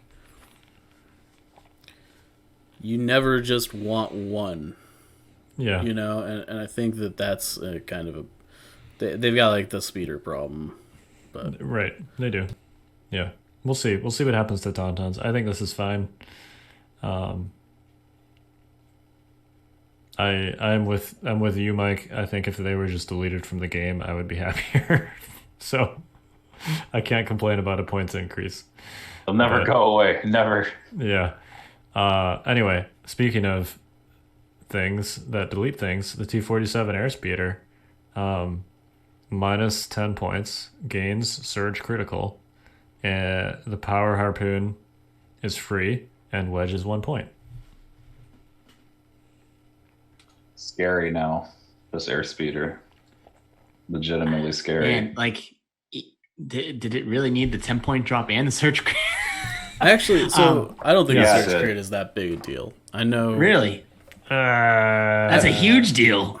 That's a hot take. That is smoking hot. That is like fiery. Hot. Let me put it this way, and let me back up.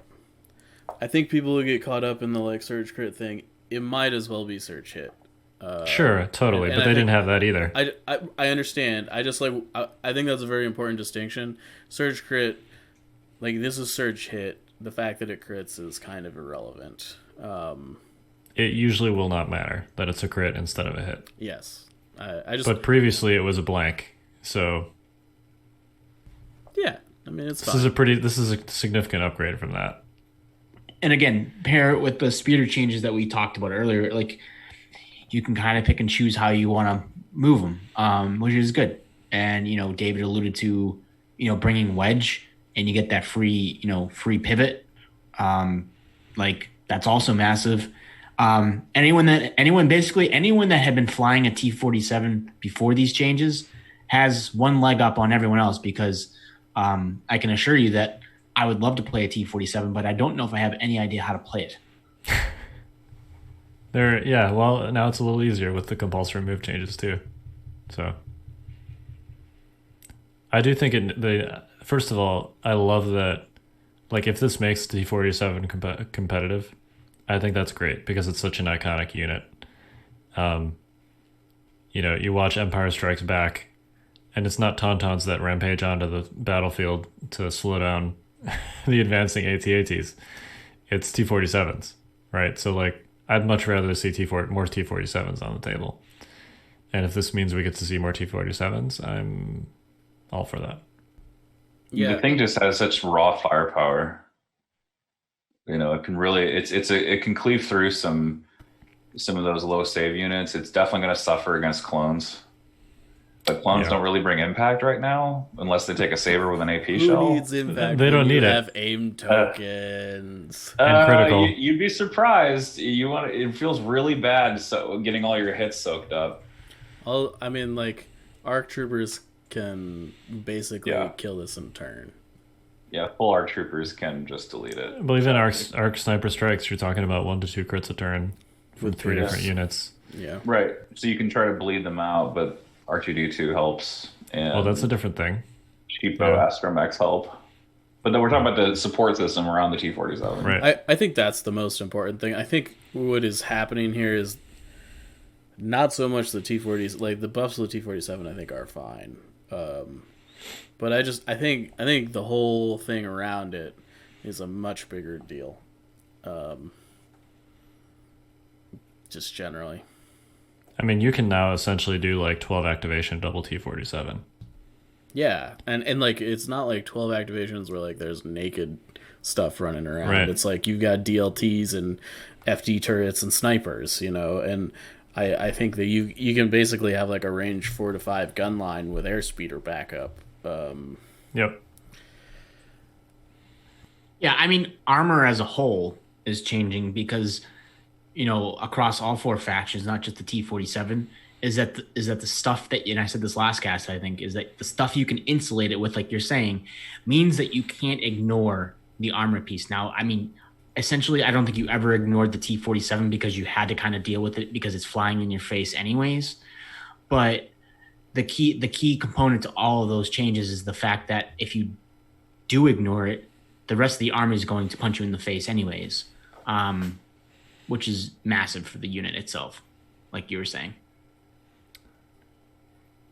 So let's move on to the other speeder, which also got significant cuts, the X-34, on top of the open transport changes. Minus 15 on the base. The weapons got various reasonably significant cuts. I mean, I think this is all gravy. I know I'm in like camp minority over here, but like I thought it was good enough as it was. I don't know. What? You are full of scorching hot takes. Like you are basically on Mustafar right now with these takes. I understand that. I think that pre this points change stuff, the land speeder was maybe the most underrated unit in the game, as far as what it brings to the table. I don't know. That's how I feel about it. The issue that I have with it, and I still have the same issue, is that it has armor 2 and essentially cover 2, but dice pools in this game are so strong that it's still very fragile. It's essentially, now the thing about it is that the points drop and how open transport changes is that you basically give meaning to glass cannon, right? Like you were basically giving meaning to glass cannon. It is exactly what it's supposed to be, a glass cannon. It's going to either hit you really hard and die really fast, or just die really fast and not hit you hard. Like it is what it is essentially what it is. If I were to play it, I probably would do it for memes and put Sabine in it and just go crazy with gunslinger and explosions. Whether that's good or not, I don't know. but it's still not something. I don't know. It's not something I would necessarily like playing. But again, it should be said. I don't like speeders. I never have. I probably never will, even with the changes. But I still think it's just too fragile of a unit. Like, was it 60 base? Is essentially a Z6 Rebel Trooper unit. I don't know. The firepower it brings is not terrible. The range 3 gun. Yeah, it's good. Yeah, I mean, I don't know. My preferred build is the range 4 rocket ion gun, but yeah, I could see that being a thing. Is like maybe you put Rider on it, maybe, and you can kind of slow it down and keep it at range 4 as long as you can with the compulsory changes. Like, I could see that being a thing. I still think the issue is it has the propensity to die. I can see it as anti-vehicle. I just think if you wanted to pay 9 more points for an airspeeder, you should just do it. Yeah, you're talking about roughly 130 points for this thing kitted out. Yeah, just buy an airspeeder. Like, don't waste your time. More durable. It's considerably faster. It has almost as much offense. Yeah, I mean, I think I just have secondhand PTSD from David's land speeder. Oh my game! So I'm never going to live that down. I think the land speeder, my mortal foe. I think the land speeder has some significant inbuilt qualities that the air speeder does not. In that the land speeder is far more prone to sit in your army as it advances, as opposed to the airspeeder, which means your mechanics can keep up with it, and I think I think that's kind of important. I don't know. I'm personally, the land speeder is much more my style than the airspeeder is, and I think I don't know. I do think the range 4 ion anti-tank build is moderately interesting. I think so too. Because you're talking about impact 3 on a bunch of dice with ion at range 4. Like, you're gonna make some double heavy players uncomfortable with that. Yeah, hurt some people. And if you put like LTA on it, like, you're gonna have 2 aim tokens every turn. Like, I mean, you can also like chew through a B1 unit pretty easily with that pool. Yeah, I don't know. For sure. All right, let's move on to this. Actually applies to all 4 factions. I don't think we really time out real quick. We didn't talk about the most important thing with the land speeder. You can put Han and Sabine in it. Oh yeah. Oh yeah, I alluded to it. Put Sabine in it, gunsling, throw explosions out. Like, just do it all. It seems fun. The 60-point Sabine land speeder, I think, is really good. I agree with you there. I will agree with you there. Does she? I mean, she doesn't need to be faster. But here's the thing. I think you can just like drive her up, drop it off in the middle of an enemy army. Whereas like before, if you got suppressed, you were just boned, right? Like, yeah. And now if you get suppressed, you're like, here's some bombs, and the speeder goes away. I don't know. I think the key is that you're not using her activation to move. Sure. Right. That's my main. That's essentially what it is. You're not using her to move. You're using the land speeder to move her to then do other things. Yeah. I think Han is more interesting just because he is actually slow. Yeah, of course. That's why you do both. I mean, like, whatever. Double it up. Hey man, I think I would love to see a list like that succeed because that sounds hilarious. It's also really fun. That's nothing to sniff at, really. You got 2 piercing gunslingers. Like, you could delete some units real quick. Well, and I think it's one of those lists where, like, if you're on the other end of that, you roll up to your table and you're like, all right, well, this is going to be a short game, thinking that you're going to win, and then you get your clock cleaned in a way that's unexpected, and you're like, wow, that. Yeah. Don't know what happened there. One of those just embarrassing, like, how did I lose to this kind of situations? Right. But it's actually better than you think. We'll see. I don't know. All right. Let's do personnel upgrades. This applies to all 4 factions. Basically, everything that's not a medic or a heavy weapon upgrade got cut. In most cases by 3 points. The B1s only got cut by 1 because they're B1s. But in most cases, it's 3 points across the board for like the specialists, the captains, the officers, the generic extra dudes. I think that pretty much rounds out the list. What do you think of these in general, and then more specifically for Rebels? I think they're fine. Are you taking any of them? I think it depends.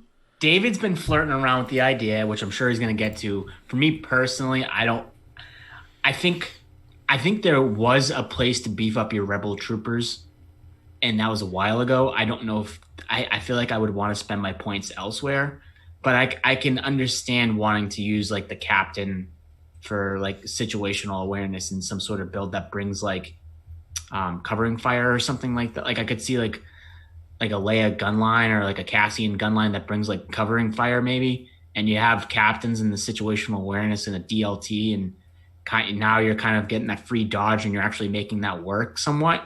And you're saving yourself from like the range 4 chip shot back from other critical units.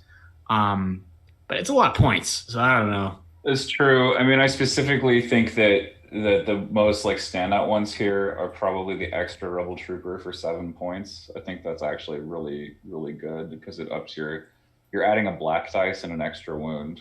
Like that makes your Z6 squads very punchy. Specifically in the Z6. I don't know about the DLT, but in the Z6, that actually makes you really punchy. The captains at 11 also excellent just because that situational awareness upgrade with Nimble is super strong combo. The trouble, of course, is, we're going to go back to way back to Legion fundamentals where it's like the dodge I take tells you which target to shoot. Makes it easier for your opponent to pick a target. And so you have to find some way to get all your dodges up all at once. I don't know. I really think the captain and the naked Rebel Trooper, the normal Rebel Trooper, are like the ones that got the most out of this points shift. The officer, I'm kind of unclear on it. I think the Rebel veteran naked, I mean, it's nice, but it's kind of a pity points change because you're probably going to just want to take the comms tech anyway, or the uplink. I mean, like you're still interested in them running the veterans at 99 with uplink and comms tech and O push and making like actual shores, at that point. Yeah. So I sort of feel like the personnel stuff, like they just like, it's very clear that like nobody knows how much they should cost. Like in that, like a Rebel officer should not be in any way, shape, or form more expensive than a Phase 1 clone captain. Like what?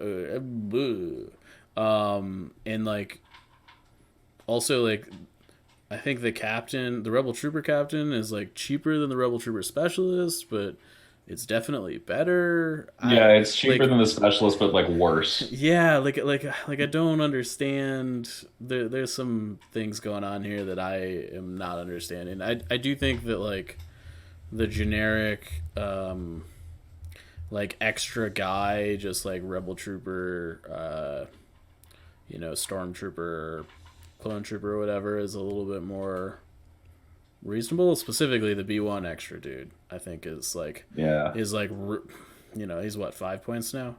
But I think that there's just I think it's very difficult to judge how many points these upgrades should be, and I feel like it sort of shows. Yeah, and the reason that these are getting such aggressive cuts is it's always like, what's the price of an activation? Because activations are important in Legion, and if you're beefing up your squads with extra dudes, that means you're not taking an extra unit of dudes potentially. So, you better be getting a good benefit, like you do when you throw a heavy weapon in there, for putting an extra body onto the top of a unit. Now, I think some of these are approaching territory where you'd consider that. You guys mentioned a couple of them already, right? The Rebel Captain. A Rebel Z6 is now 60. If you throw the extra body on, there's now 67 points, which is one more point than a DLT without the extra body. And yes, they can't shoot at range 4, which isn't great, but they actually have better offense at range 3, and they have 6 wounds instead of 5. So Yeah, I mean, it's not negligible. I do think that it's just like anywhere in the realm of like 10 to 16 points is like generally costs you more than 10 to 16 points to fit it into your list. It costs you a whole activation most of the time. Right. And I think that's the problem we're fighting here. And I don't know. Some of these, like, I think, like, I could almost see it, like, a Rebel Trooper being, like, 7 points and a Specialist and Captain being, like, 8 and 9. You know, and I think it would be, you know, we'd see them more, but I still think that they wouldn't get taken that often. Right. You know, I don't even know if you could put a points total on the Rebel Specialist that would make me even think about it. Well, that's what I mean, right? Like I almost feel like the Specialist could be the Rebel Trooper, and it would be like fine. Like, why can't there be an aim token? Aim token! Just give me an aim token, please. Give me an aim. Give me something I can use. Well, I mean, like, I think it would be one thing if the token were like free, like if it was basically the Rebel Trooper, but you got a dodge token whenever you wanted it, so that you could just have nimble for the turn. I think it'd be fine, assuming that you're willing to pay that points cost for the extra body already, right? Yeah. But I think the problem is that the rate for an extra body has never really been like we've hit it real well, and I think the only faction that it feels like that happened in is Separatists. Yep, agreed. So. All right, let's move on. These two changes are kind of related. Operative Luke -5, Jedi Mind Trick no longer can target operatives and commanders. So much for ragdolling General Grievous, which was one of my favorite things to do. Yeah, with Operative Luke. A substantial nerf to Jedi Mind Trick. So it's actually the nerf is significantly more extensive than that, and I didn't realize this until I took a second pass at it. Jedi Mind Trick is only range 1 now. So I think that is possibly a typo, because if you look at the actual card image, the card image... I understand. Yeah. I just, like, again... We don't know, like... Yeah, I know. Super gray, yeah. It's not clear. The blue text says range 1, which would make it basically useless. You could rip the card in half. I think, like, literally rip the card in half. I think rules as written, to be clear, that is what it is, and it is useless. I mean, we can argue about what it's supposed to be. I'm going to argue that the printed card text supersedes the RRG. An errated card text definitely supersedes card text. That's what errated text is. Well, the image is the image says 1 to 2. I understand, but like, and the image that is not what the golden text, rules right? say. Yeah. Anyway, we can argue endlessly about whether it's supposed to be range 1 or range 1 to 2. We'll never know. I mean, we'll end up ruling it some way for Invader League. I'm pretty sure we actually already ruled it.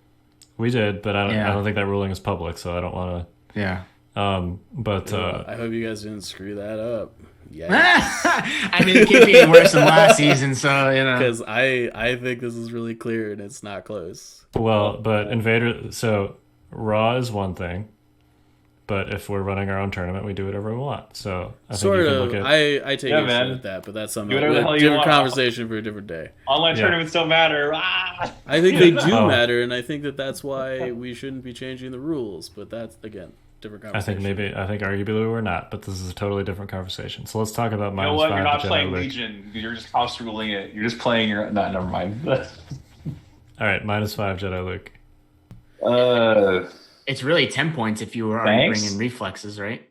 Yeah, reflex is also -5. So, I mean, that's not insignificant. Sure, let's give the best force user in the game a cut. I don't know. I don't think he needed this. It's not Saul. I just like... It does seem kind of unnecessary. He's good. He is not the best. I think it's interesting that Operative Luke gets the cut. And not Commander Luke. Yeah, you know. Right. That's the weird one to me. I don't think either should have gotten a cut. I think. I totally agree. Both were insanely playable already. As the token Operative Luke player, I agree. I get that like Operative Luke wasn't seeing a ton of play, but like, you know, he was still very good, and I think most people like he's got a very high skill ceiling, and that's the problem with Operative Luke. 5 points isn't going to change that. I think that he's still like, congratulations, Kyle Dornbos gets 5 points back in all his lists. Like,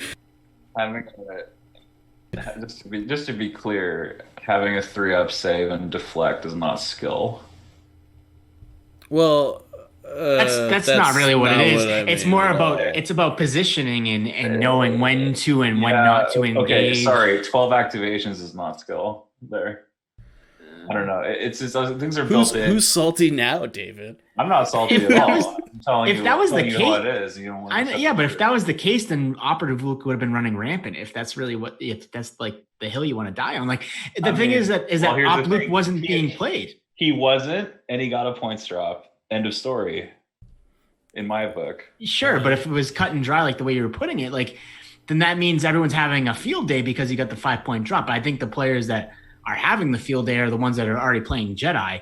People are already not playing Jedi because of points efficiency, competitive. Like, well, it turns into an efficiency thing where I'm relying on a 7 wound red saving unit for 200 points, where I could actually spend those points on 2 sets of Tauntauns. It's a race to the bottom. That was the whole different thing. Whereas playing a Jedi takes an actual skill set because you have to know how to maneuver around the table properly. I think. So do Tauntauns. Maneuver. I'm not saying Taunts have a low skill floor. I'm saying that they kind of do, but yeah. I'm saying that what I'm saying is that you can get 2 Tauntauns for the price of 1 Operative Luke. And a lot of people look at it and say, oh, it's binary code. I'm going to take the 2 Tauntauns because I'm getting the same production out of them than I would with 1 unit. And it's not as cut and dry as, well, this unit has red saves with deflect on all the time. It's completely different than that. Well, and if that was the case, you would have seen Operative Luke being played more. I think he was only in Vader League, he was only in 3 of the 64 top 64 lists or something like that. Well, so to be fair, and I think judging Operative Luke in the standby sharing meta is not fair. I agree. It's just okay. It's what we had to work with. It is what we had to work with, but I just if you rewind to before that, he was plenty successful. Right, and that's how I feel. He got killed by Tons. In a handful of Well, here's the thing though, Kyle. David, too soon. I don't have the numbers in front of me. After I had to hear about the land speeder for months. Okay. But if I were to go back and look at the numbers from the Invader League that you played Operative Luke, Kyle, which was Invader League Season 4, I guarantee you that Operative Luke numbers are still way lower than what you would expect them to be. And that was in a it was still in a standby sharing world, but not the way it was in Invader League Season 5. No matter what, those Luke numbers were always lower than what what you would expect them to be. And that's because people are afraid to put that many points in a single unit, such as Luke Skywalker. Exactly. People hate variance.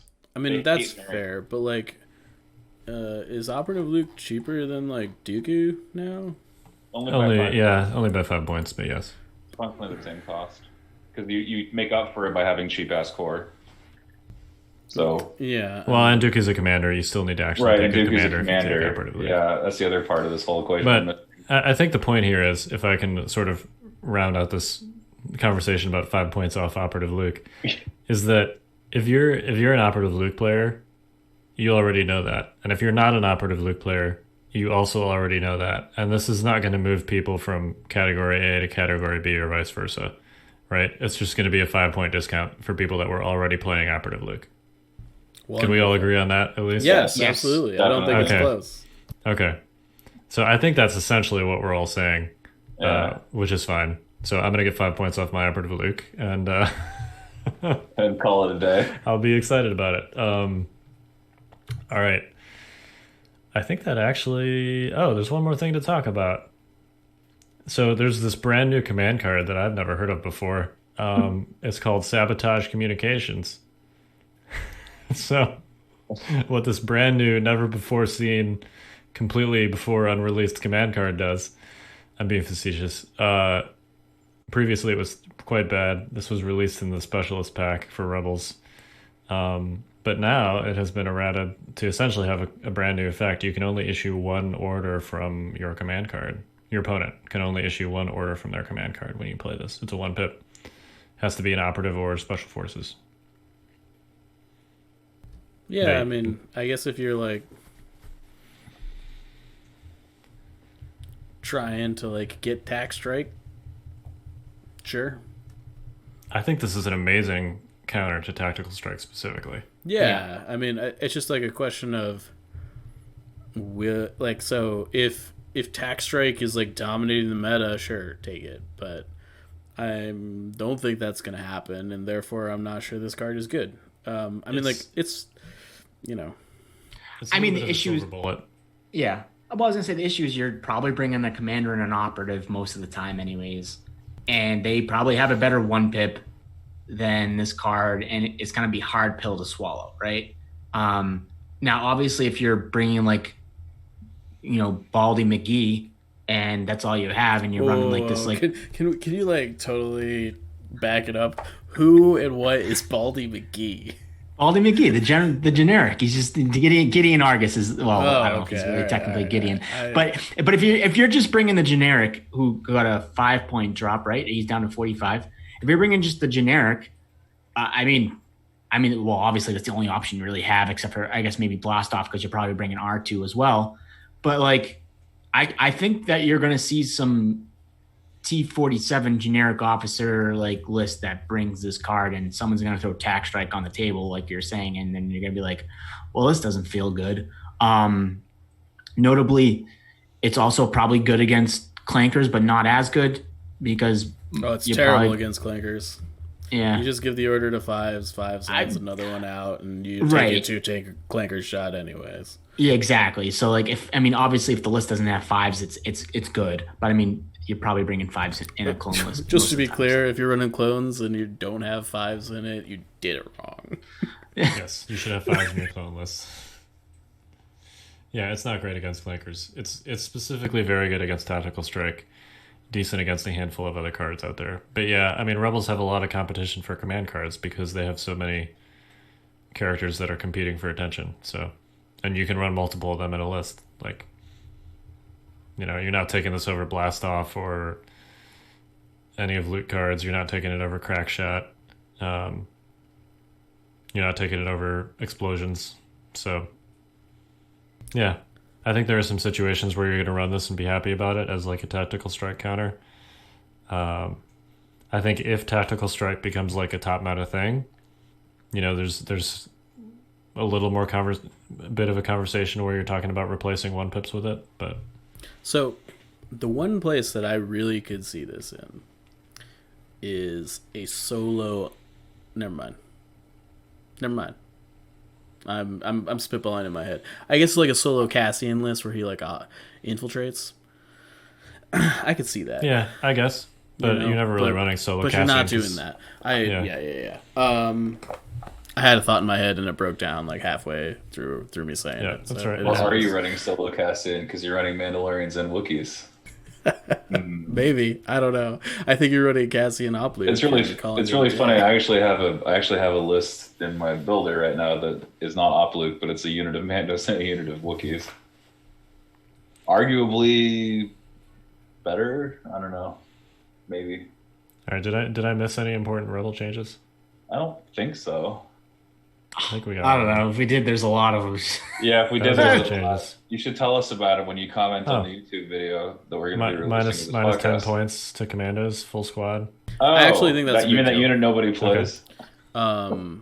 Because what the full Commandos with sniper is 68 now or something. 68. Yeah, that's not super terrible. Reasonable. It is. Maybe we should do Rebel Horde lists now where we just run all the core possible in 3 units of sniper commandos. Like sub 70 special, like full special forces units with Pierce and Sharpshooter at range 3. Yeah, it doesn't seem bad. I mean, just to be clear, they basically have an range 3 ARC Trooper pool. Like it's not quite that good, but it's not, for the record, it's not 68, it's 78. Oh, okay. Rip. That's less good. They're 50 naked. The sniper rifle's 28. I lied. Forget everything shelf. I just said. Yeah. Pretty too. I mean, but you know what? To make something out of it, right? It goes to show you the importance of 10 points on a unit, right? Well, like 68 is reasonable. 78, you're just like, no, thank you. Yeah. You know? I do think that, like, if you're not looking to take strike teams, like, maybe you take these as, like, I mean, they're better than, like, a naked rebel trooper unit. Like, sharpshooter, and they've got surge to hit, so they're like vets with sharpshooter, naked. Yep. Yeah, and courage too. Yeah, not horrible. I don't know. Yeah, it's whatever. I don't know. Meh. There's so much competition for that special forces. Oh, yeah. slot. There is. It's the tough Rebels to- have so many good special forces options. Yeah. I mean, to circle back to something way before, I probably would play naked rebel commandos over naked pathfinders, believe it or not. Because I know that you're gaining infiltrate. I know you're losing infiltrate, but you're gaining. It's essentially the same wounds, and they completely fill a different role, in my opinion. Same wounds, still taking up, but but you can they're put still- them anywhere you want, as opposed to and danger sense. But you're basically taking your naked rebel commandos and keeping them like a naked core, like you were just saying. Whereas Pathfinders won't feel like a naked core; they'll feel like something that could be flapping in the breeze. Even though I don't know, I think you have I wouldn't had take your either one, Pathfinder but- experience colored in some way that makes you feel like they die easier than commandos do, and the fact is that they die the same. no, Oh, yeah. Pathfinders are actually a little bit more resilient. Eh, And infiltrate Debatable. helps you get in safer positions. Yeah, debatable. All right. Well. All right. So, 40 seconds each. High level. Where do you think all these changes leave Rebels? Go. I have no strong feelings one way or the other. worst take ever. I think Rebels are probably. I would put them in my predicted meta. I think they're probably number 2 behind Separatists moving forward. I think that they have a lot of high activation lists that have a lot of firepower in them, and it's kind of scary on paper. You're going to see a lot of experimentation, and then you're going to see that some of the stuff that looked great at the beginning of these changes aren't as good as what they might be, and they fall back into a similar pattern that they did before. I think you'll see some units kind of break into actual competitive lists on a permanent basis, particularly vets, possibly T-47s. I do think, we talked about some of the characters like Han and Jin. I think that they will continue to be on the shelf, unfortunately.